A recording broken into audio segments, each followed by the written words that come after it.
You're watching The Full View. Well, suspended SARS Commissioner Tom Moyane's legal team has argued that the terms of reference for disciplinary hearing are unfair and unlawful. Advocate Dali Mpofu, who is representing Moyane, spent more than 2 hours detailing why his client's inability to give oral submission at the hearing puts his case at a disadvantage. He also questioned why the Nugent Commission of Inquiry and the disciplinary hearing are running parallel.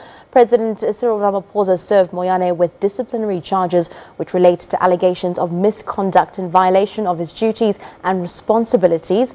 Advocate Azhar Bham, senior counsel, presided over the disciplinary hearing. Advocate Dali Mpofu based his submission on procedural unfairness and irrationality, particularly of running 2 hearings at the same time. Earlier this week, President Cyril Ramaphosa, through his attorneys, described Moyane's technical objections to the disciplinary inquiry against him as irregular and said Moyane is effectively sabotaging the speedy conclusion of the disciplinary inquiry against him. He cannot be subjected to any other process that is unfair and arbitrary somewhere else, where some of the people who are presiding over it are friends of the president, for example. Mpofu says a constitutionally fair process includes an oral hearing and that Moyane cannot arbitrarily be discriminated against. But President Ramaphosa's legal team hit back.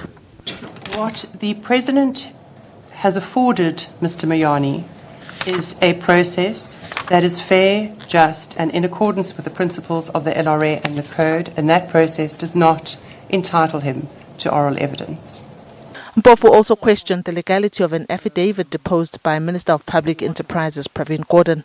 Gordhan gave evidence to the Nugent Commission where he accused Moyane of gross dereliction of duty. You cannot have Mr. Moyane being vilified and insulted by the Gordhans of this world and other people in the Nugent or SARS Commission, and he must tolerate that about the very issues that overlap with what he is now facing before you. The first complaint in relation to the first sub-complaint in relation to Mr. Gordhan's authority is, with respect, bewildering. There's no need or requirement for Mr. Gordhan to have any authority to depose to an affidavit as a witness. Advocate Azhar Bham is yet to give a ruling.